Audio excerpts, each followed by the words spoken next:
हे भगवान, ये किस काम चोर को मेरे पल्ले बांध दिया है।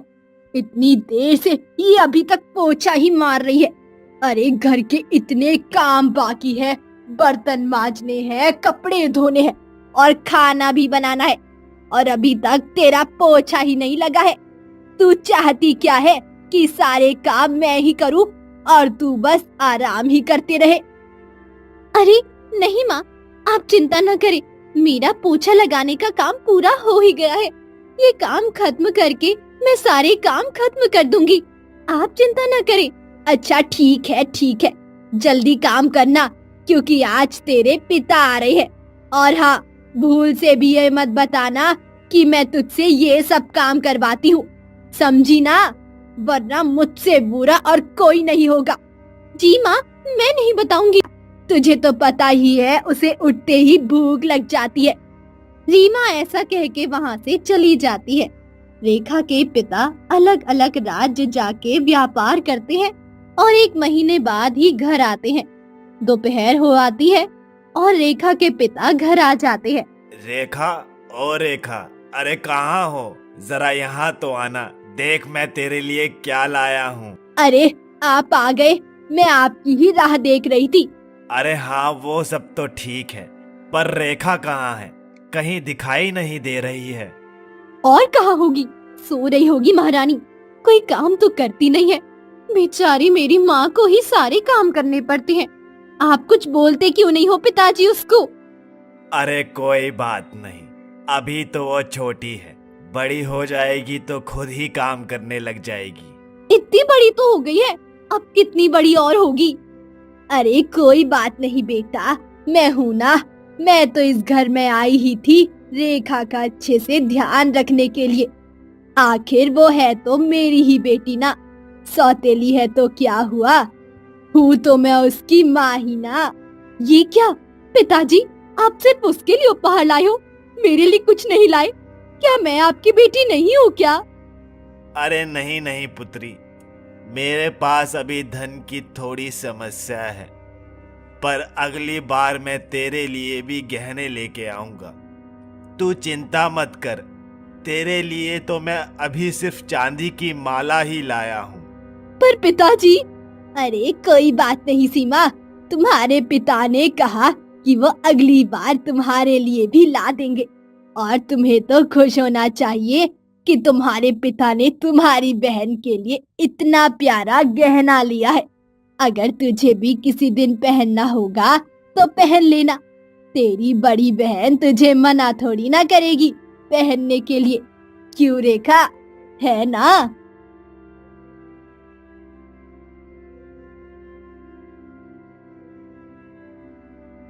लो, हो गई चिंता दूर। अब तो कोई शिकायत नहीं है ना सीमा? ठीक है, पर अगली बार जरूर लेके आना। अगली बार कोई बहाना नहीं सुनने वाली मैं। पक्का, मैं अगली बार जरूर लेके आऊंगा। पिता के आ जाने से रेखा बहुत ही ज्यादा खुश हो जाती है। उनके आने के बाद रीमा ऐसा दिखावा करती है कि वो रेखा से बहुत प्यार करती है और उसका पूरा ध्यान रखती है। अगले दिन रेखा के पिताजी व्यापार करने फिर से चले जाते हैं और उनके जाने के बाद रीमा रेखा से फिर से सारे काम करवाने लगती है। ओहो, देखो तो, नौकरानी की भी हैसियत नहीं और महारानी सोने का हार पहनेगी। देख लड़की, तेरे पिता ने भले ही वो सोने का हार लिया हो, पर तू उस हार को छुएगी तक नहीं। वो हार सिर्फ और सिर्फ मेरी बेटी सीमा ही पहनेगी, तू समझी ना? पर माँ, पिताजी ने वो हार मुझे कितने प्रेम से दिया है और कहा है इसे संभाल के रखना। हाँ, तो तू भी सीमा को वो हार प्रेम से ही दे दे, वो भी संभाल के ही रखेगी। ठीक है, अब चुपचाप जाके काम कर, ज्यादा जुबान चलाएगी तो तेरी जुबान काट के रख दूंगी, समझी? उन दोनों की बहस चल ही रही थी कि तभी एक औरत उनके घर आती है। रीमा, अरे ओ रीमा, कहाँ पे हो? जरा बाहर तो आना, एक खुशखबरी देनी है तुझे। हाँ हाँ, आ रही हूँ। और तू जल्दी से काम खत्म कर, और भी बहुत सारा काम करना है, समझी ना। अरे क्या हो गया बहन, इतनी सुबह सुबह कौन सी खुशखबरी लेकर आई हो? कहीं तुम्हारी सास का देहांत तो नहीं हो गया? अरे कहाँ, अभी तो उसकी उम्र इतनी लंबी है, अभी कहाँ उससे पीछा छूटेगा। तो तू इतनी सुबह सुबह कौन सी खुशखबरी लेकर आई है? अरे तूने तो राजकुमार जी का नाम सुना ही होगा ना, वही ना जो इस राज्य के बहुत बड़े सोने के व्यापारी है। अरे उन्हें कौन नहीं जानता। हाँ हाँ वही, वो अपने पुत्र के विवाह के लिए एक कन्या खोज रहे हैं, और उन्हें पता चला है कि रामलाल जी की इतनी इज्जत है, मतलब वो तुम्हारी बेटी से अपने बेटे की शादी करने की सोच रहे हैं। क्या बात कर रही हो बहन, क्या ये सच है? अरे वाह, सीमा के तो भाग्य ही खुल जाएंगे। तुम उन्हें कल के कल ही बुलवा लो, मैं सारी तैयारी करके रखूंगी। रीमा, अरे पहले तो रेखा की शादी करवा लो, बड़ी है ना वो, उसके होते हुए सीमा की शादी क्यों करवाना चाहती हो? अरे बहन तुम गलत समझ रही हो, रेखा के लिए तो उसके पिता ने पहले ही एक वर ढूंढ के रखा है। अच्छा ऐसा है क्या? चलो कोई बात नहीं, तो तू सीमा से ही बात पक्की कर लेना, मैं यहाँ कल के कल ही उन्हें लेकर आ जाऊंगी। फिर वो औरत वहाँ से चली जाती है। रीमा बहुत ही ज्यादा खुश हो जाती है, उसे इतना अच्छा और इतना अमीर परिवार मिलने वाला है। अरे सीमा कहाँ है तू, जल्दी आ, एक बहुत बड़ी खुशखबरी है। अरे क्या बात है माँ, क्यों इतनी सुबह सुबह मेरी नींद खराब कर रही हो? कितना अच्छा सपना देख रही थी मैं। अरे बात ही ऐसी है, ये समझ कि तेरी किस्मत बदलने वाली है। अब तो महारानियों की जिंदगी जिएगी तू, महारानियों की। आप क्या बोल रही हो माँ, मुझे तो कुछ समझ नहीं आ रहा है। अरे तेरा विवाह होने वाला है, वो भी यहाँ के सबसे बड़े सोने के व्यापारी के बेटे के साथ। कल ही वो रिश्ते की बात करने यहाँ आने वाले हैं। ये आप क्या बोल रही हो माँ, मुझे तो विश्वास ही नहीं हो रहा, कहीं आप मुझसे मजाक तो नहीं कर रही हो ना? अरे नहीं नहीं, ये सच है। अब तो ऐशो आराम से जिएगी तू, एकदम महारानियों जैसी। तू ध्यान से सुन ले, कल लड़के वाले आ रहे हैं, तो कोई भी गलती मत करना, और जो भी कहूँ बिना कोई सवाल जवाब किए हुए सिर्फ हाँ में सिर हिलाना, समझी? कोई गड़बड़ नहीं होनी चाहिए कल। जी माँ मैं समझ गई, कोई गड़बड़ नहीं होगी।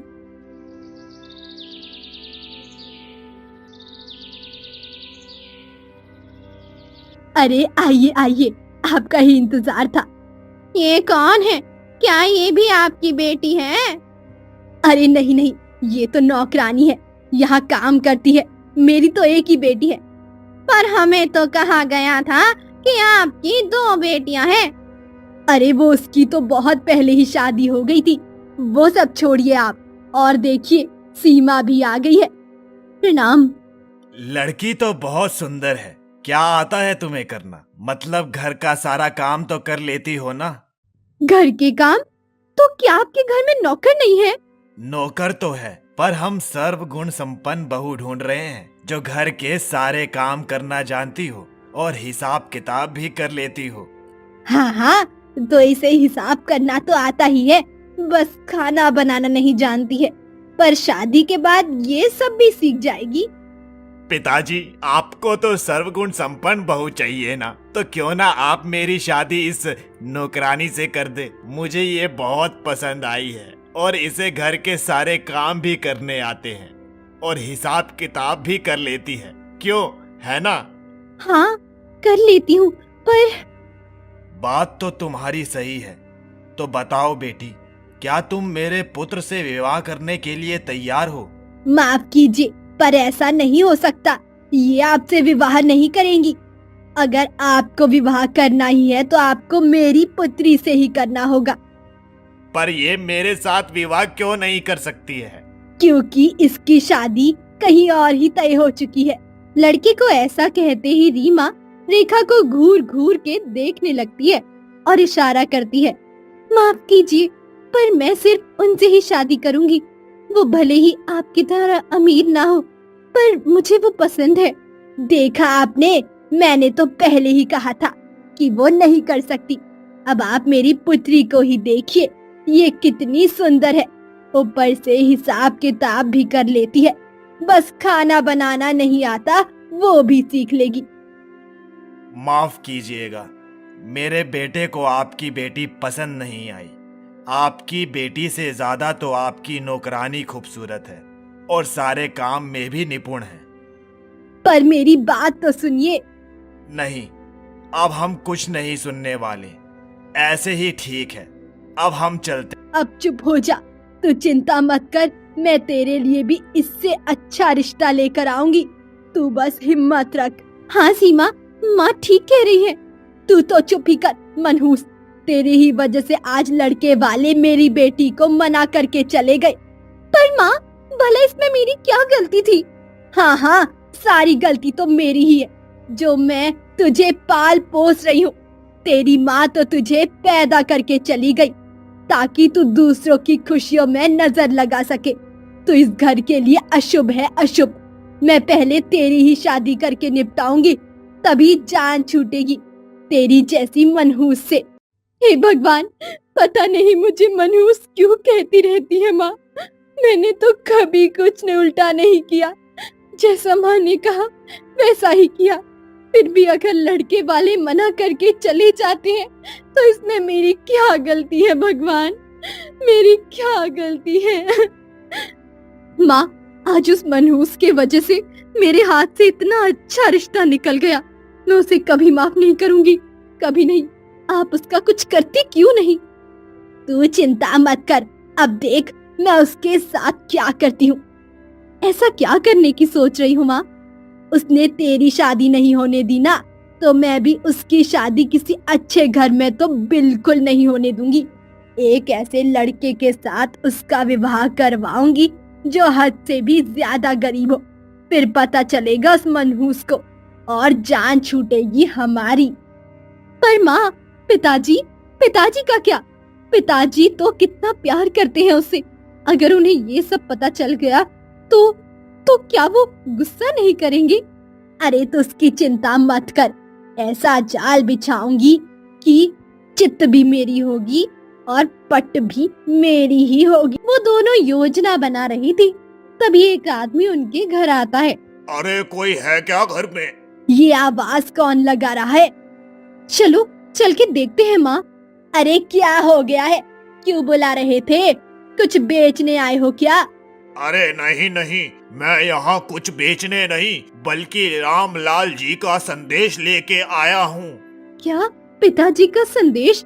हाँ, वो कल एक बहुत ही बड़े व्यापारी का रिश्ता लेके आने वाले हैं रेखा के लिए। सुना है उस परिवार के महाराज के साथ भी बहुत अच्छे संबंध है और वे इस राज्य के सबसे बड़े व्यापारी हैं। उनसे बड़ा व्यापारी इस राज्य में कोई भी नहीं है। तो कल रेखा को तैयार करके रखना। अच्छा, तो मैं चलता हूँ। माँ, ये क्या, एक और बड़ा व्यापारी? सारे अमीर लोगों का रिश्ता रेखा के लिए ही आ रहा है। ऐसे में तो रेखा बहुत ही अच्छे घर में चले जाएगी और हम सब तो उसके सामने कुछ भी नहीं रहेंगे। तू चिंता मत कर सीमा, आने दे लड़के वालों को, लेकिन शादी तो उसकी गरीब से ही होगी। तो सिर्फ देखती जा मैं क्या करती हूँ।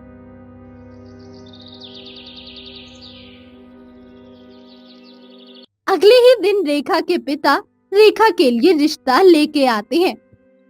इनसे मिलिए, ये मेरी धर्म पत्नी रीमा है और ये मेरी छोटी बेटी सीमा। और रीमा, इनसे मिलो, ये है। अरे वो सब तो ठीक है, परिचय तो होते रहेंगे, पर लड़की कहाँ है जिसे देखने हम आए हैं? कहीं दिख नहीं रही। वो तो तैयार हो रही है, आती ही होगी। ये देखो आ भी गई। आओ रेखा, मेहमानों को चाय दो।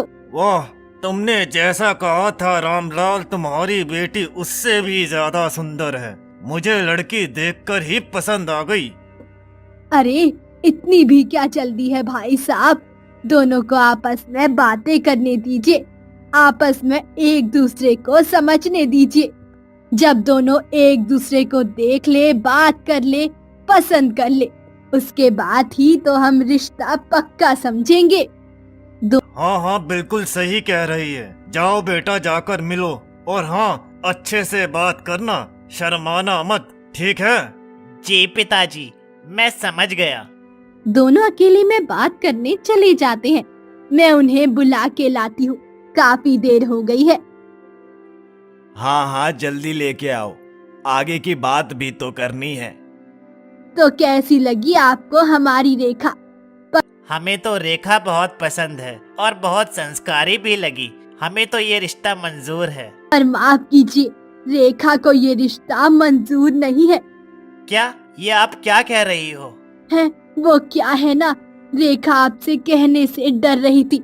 असल में बात ऐसी है कि रेखा को कोई और पसंद है, लेकिन वो गरीब है, जिस वजह से रेखा के पिता उस रिश्ते से खुश नहीं है। पर रेखा उससे सच्चे दिल से प्यार करती है। यदि आप इस रिश्ते को मना कर दे या कोई बहाना बना दे तो बड़ी मेहरबानी होगी। ठीक है, पर मैं ये बात रेखा के मुंह से सुनना चाहता हूँ। रेखा, अब तुम बताओ कि तुम्हारी माँ जो कह रही है वो सही है? तुम किसी और से प्रेम करती हो? जब लड़के ने रेखा से ये सवाल पूछा तो रीमा रेखा को घूर घूर के देखने लगी और इशारों में कहने को बोली। बेचारी रेखा भी बिना कुछ सोचे समझे हाँ बोल देती है। लड़का जाता है और इस रिश्ते के लिए मना कर देता है।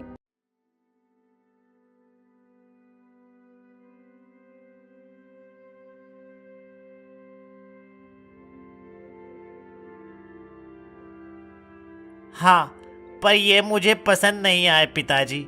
सबकी अपनी अपनी पसंद होती है। आपको ये पसंद है तो जरूरी नहीं कि ये मुझे भी पसंद हो। पर बेटा, कोई बात नहीं मित्र, अगर तुम्हारे बेटे को पसंद नहीं है तो जबरदस्ती मत करो। बिना पसंद किए शादी करने से दोनों में से कोई भी खुश नहीं रहे। मुझे माफ कर देना मित्र। अच्छा, तो हम चलते हैं। ठीक है, अच्छे से जाना। तू चिंता मत कर पुत्री, ये रिश्ता नहीं हुआ तो क्या हुआ, मैं तेरे लिए इससे भी अच्छे अच्छे रिश्ते ढूंढ के लाऊंगा। तू देख लेना। भला मैं चिंता क्यों करूंगी पिताजी? इसी बहाने मुझे मेरे पिताजी के साथ रहने का कुछ दिन का अवसर और मिल जाएगा। मेरा बस चले तो हमेशा आपके पास ही रहूं। मेरी प्यारी बेटी, तुझे शादी तो करनी ही पड़ेगी। देखना, जिसके साथ भी तेरी शादी होगी उसके साथ तू बहुत खुश रहेगी और ऐशो आराम की जिंदगी जियोगे। अगले ही दिन फिर से रेखा के पिता व्यापार करने के लिए चले जाते हैं। उनके जाते ही रीमा एक बहुत ही गरीब लड़के को लेकर आती है रेखा के साथ विवाह करवाने के लिए। रेखा, रेखा देख, देख तो कौन आया है, इससे मिल। ये कौन है माँ? ये तेरा होने वाला पति है और आज ही तेरी इसके साथ शादी होगी, समझी ना? पर माँ, कम से कम पिताजी को तो आने दीजिए। उनकी पुत्री के विवाह में वो नहीं आएंगे तो उन्हें अच्छा नहीं लगेगा। तू क्या मुझे बेवकूफ समझती है? तुझे क्या लगता है तेरे पिता आएंगे तो क्या तेरी शादी इस गरीब के साथ होने देंगे? पर माँ देख लड़की, तुझे तो इस लड़के से शादी करनी ही पड़ेगी। या तो तू इस घर में रहेगी या तो मैं। अब ये तेरा फैसला है, अब ये तेरे हाथों में है। अगर तूने इससे शादी के लिए मना कर दिया तो मैं इस घर को छोड़ के चली जाऊंगी, हमेशा हमेशा के लिए। नहीं माँ, ऐसा मत कहिए। अगर आप चली जाएंगी तो मेरे पिताजी का क्या होगा? वो तो बिल्कुल अकेले ही हो जाएंगे। तो जैसा मैं बोल रही हूँ तू वैसा ही कर, चुपचाप। ठीक है माँ, आप जिससे शादी करने को बोलेंगी मैं उसी से शादी कर लूंगी। बस आप इस घर को छोड़ के कभी भी मत जाना। ठीक है, ठीक। इसके बाद रेखा की शादी उस गरीब लड़के के साथ हो जाती है और रेखा उस गरीब लड़के के साथ उसकी झोपड़ी में चली जाती है। पर माँ, पिताजी का क्या? पिताजी तो कितना प्यार करते हैं उससे। अगर उन्हें ये सब पता चल गया तो तो क्या वो गुस्सा नहीं करेंगे? और क्या कहूंगी, वही जो उस लड़के से कहा था कि रेखा किसी और से प्यार करती है और वो बहुत ही गरीब है, इसीलिए उसने भाग के शादी कर ली। और क्या? वाह माँ, क्या दिमाग लगाए है। इससे तो सांप भी मर जाएगी और लाठी भी नहीं टूटेगी। मान गए आपको तो माँ। और क्या, तुझे क्या लगता है मेरी बेटी को रुलाने वाले को मैं ऐसे ही छोड़ दूंगी? मैं अब रहेगी उस गरीब के साथ जिंदगी भर। मुझे माफ कर देना, मेरे गरीब होने की वजह से तुम्हें इस झोपड़ी में रहना पड़ेगा। कोई बात नहीं, मुझे कोई दिक्कत नहीं। मेरे पति जहाँ रहेंगे मैं भी वहीं रहूंगी। तो क्या तुम्हें सच में यहाँ रहने में कोई दिक्कत नहीं है? पर तुम्हारा घर तो देख के लगता था कि तुम अच्छे परिवार से हो, फिर मुझ जैसे गरीब से तुम्हारी शादी कैसे हो गई? मुझे समझ में नहीं आ रहा। असल में बात ऐसी है कि मेरी माँ को लगता है कि मैं मनहूस हूँ। मेरी वजह से मेरी बहन का रिश्ता टूट गया और इसीलिए वो मुझसे छुटकारा पाने के लिए आपसे शादी करवा दी। क्या भला कोई माँ ऐसा कर सकती है? अपनी ही बेटी को मनहूस बता के मेरे जैसे गरीब से शादी करा देगी। पक्का वो आपकी अपनी माँ नहीं होगी। नहीं, वो मेरी सौतेली माँ है, पर मैं उन्हें अपनी माँ ही मानती हूँ। मैंने कभी भी उन्हें पराया नहीं समझा। पर शायद वो आपको अपना नहीं समझती थी। खैर ये सब छोड़िए, मेरा नाम राहुल है और आपका क्या नाम है? मेरा नाम रेखा है। वैसे आप क्या काम करती हैं? फिलहाल तो मैं अभी कुछ नहीं करता हूँ, पर आज मैं पूरी कोशिश करूँगा काम ढूंढने की। और हाँ, घर में खाने के लिए कुछ नहीं है, तो मैं कोशिश करूँगा कि शाम तक कुछ ना कुछ खाने के लिए लेके आ जाऊँ, ताकि आज हमें भूखा ना सोना पड़े। ऐसा कहते ही राहुल काम ढूंढने निकल पड़ता है और रेखा घर के सारे काम करने लगती है। शाम होते ही राहुल कुछ सब्जियां लेके आता है। आज कुछ खास तो नहीं ला पाया। ये कुछ सब्जियां हैं, थोड़ी बासी है, सस्ते में मिल रही थी तो ले लिया। अच्छा, कोई बात नहीं। वैसे आपको काम मिल गया? माफ करना, काम तो नहीं मिला, पर मैं पक्का कल कोई ना कोई काम ढूंढ लूंगा। अगर आप बुरा ना माने तो मुझे घर के सारे काम करने आते हैं। क्या मैं दूसरों के घर काम करने जा सकती हूँ? ये तुम कैसी बात कर रही हो रेखा? मेरे होते हुए तुम काम करोगी? नहीं नहीं, ऐसा नहीं हो सकता। कुछ दिन इंतजार करो, मैं जल्दी ही कोई ना कोई काम ढूंढ लूंगा। अगर ऐसा है तो ठीक है, आप हाथ पैर धो लीजिए, खाना बना देती हूँ आपके लिए।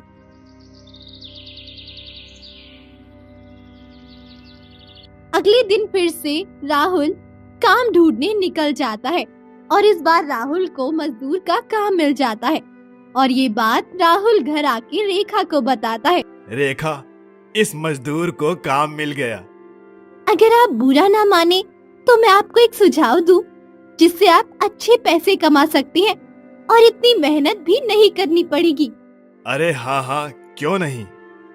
मैं आज नदी से पानी लेने के लिए गई थी, तो मैंने वहाँ पेड़ पे बहुत सारे फल देखे, अलग अलग किस्म के। आप उन फलों को बेचिए तो कैसा रहेगा? बिना कोई खर्चा किए ही घर में पैसे आ जाएंगे और आपको बस एक ठेला ही तो खरीदना पड़ेगा। वाह रेखा, क्या सुझाव दिया है। आखिर हो तुम एक व्यापारी की पुत्री ही। मैं इतने दिनों से इस जंगल में रहता था, पर आज तक मुझे ये सुझाव कभी नहीं आया। तो ठीक है, कल से ही ऐसा करूंगा।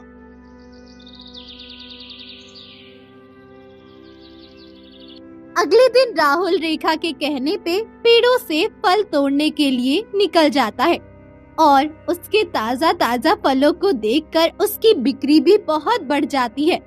कुछ दिनों तक ऐसे करते करते उसने अच्छे पैसे कमा लिए थे और फिर वो रेखा के पास जाता है।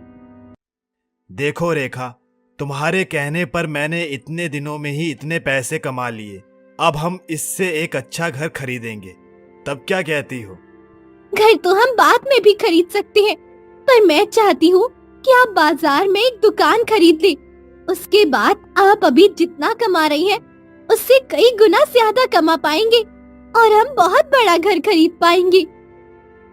वाह रेखा, तुम्हारा दिमाग तो सच में तेज है। मैं सोच रहा हूँ कि दुकान का हिसाब किताब की जिम्मेदारी मैं तुम्हें दे दूं। उसके बाद रेखा और राहुल ने एक दुकान खरीद ली और 1 महीने में इतना कमा लिया कि एक अच्छा सा घर खरीद लिया। अब वो दोनों ही आराम से रहने लगे थे। पर 1 महीना बीत जाने के बाद रेखा के पिता घर वापस आते हैं। अरे रीमा, आज रेखा नहीं दिख रही है, कहीं गई है क्या? कहीं गई है? अरे भाग गई है तुम्हारी बेटी किसी और के साथ। अरे मैंने उससे कितना कहा कि गरीब है तो क्या हुआ, एक बार अपने पिता से बात तो कर, वो इस रिश्ते को जरूर मानेंगे। पर उसने मेरी एक नहीं सुनी और वो उस लड़के के साथ भाग गई। क्या कहा? भाग गई वो किसी लड़के के साथ? मुझे क्या मूर्ख समझती हो क्या? तुम्हें क्या लगता है कि मैं तुम्हारी बातों में आ जाऊंगा? पर पिताजी, माँ सही कह रही है, वो झूठ नहीं बोल रही। बस बहुत हो गया। तुम दोनों पे मुझे पहले से ही शक हो रहा था कि तुम दोनों मिलके मेरी बेटी को परेशान कर रही हो, पर रेखा ने मुझे ये कभी नहीं कहा, इसलिए मैंने भी कभी उतना ध्यान ही नहीं दिया।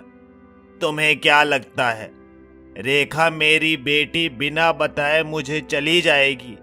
वो मेरी बेटी है और मुझे उस पे पूरा भरोसा है।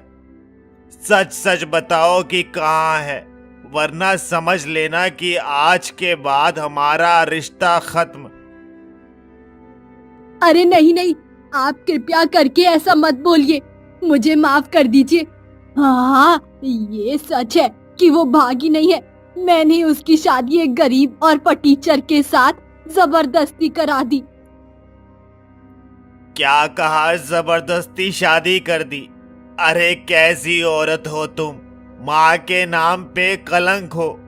मैं ही बेवकूफ था कि मैंने सोचा कि उसे माँ का प्यार मिल सकता है। काश मैंने कभी तुम जैसी औरत के साथ शादी ही नहीं किया होता, तो आज ये दिन ना देखना पड़ता। मुझे माफ कर दीजिए जी, मुझसे बहुत बड़ी भूल हो गई। क्रोध में आकर मैंने इतना बड़ा पाप कर दिया जिसकी अब मुझे माफी भी नहीं मिल सकती। अब पछताने से कुछ नहीं होने वाला। बताओ कि मेरी बेटी कहाँ है? मुझे उसके पास अभी के अभी वहां ले चलो। जी, मैं लेके चलती हूँ। उसके बाद रीमा रामलाल को लेके उस झोपड़ी में जाती है, परंतु वो झोपड़ी बिल्कुल खाली थी, वहाँ पर कोई नहीं था। तुमने तो कहा था कि वो इस झोपड़ी में मिलेगी, पर वो तो यहाँ है ही नहीं। देखो, मेरा शांत हो।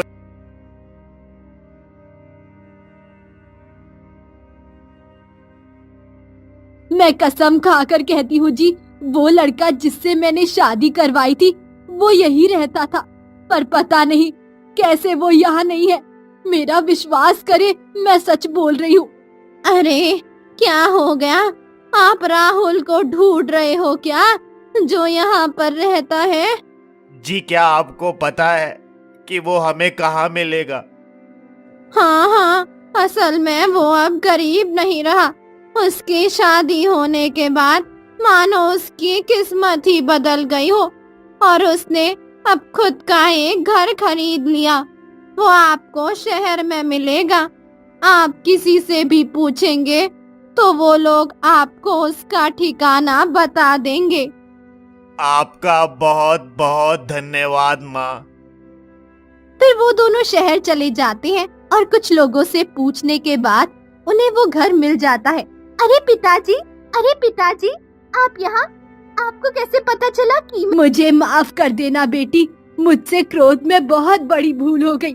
मैंने बिना कुछ सोचे समझे एक गरीब से तुम्हारी शादी करवा दी। कोई बात नहीं माँ, मैं आपसे बिल्कुल भी नाराज नहीं हूँ। और वो कहते हैं ना, जो होता है वो अच्छे के लिए होता है। आपने भले ही एक गरीब से शादी करवाई थी, पर अब देखिए, अब ये गरीब नहीं रहे। अब मैं इनके साथ बहुत खुश हूँ। उसके बाद रीमा को अपनी गलती का एहसास हो गया और रेखा का जीवन हमेशा हमेशा के लिए बदल गया। जाने अनजाने में रीमा ने बहुत अच्छा काम कर दिया, जिस वजह से उसको माफ भी कर दिया गया और सब कुछ ठीक भी हो गया। तो दोस्तों, कैसी लगी आपको ये कहानी? हमें कमेंट बॉक्स में ज़रूर बताएं। साथ ही ऐसी और शिक्षाप्रद तमाम कहानियों के लिए हमारे चैनल को सब्सक्राइब कर लें।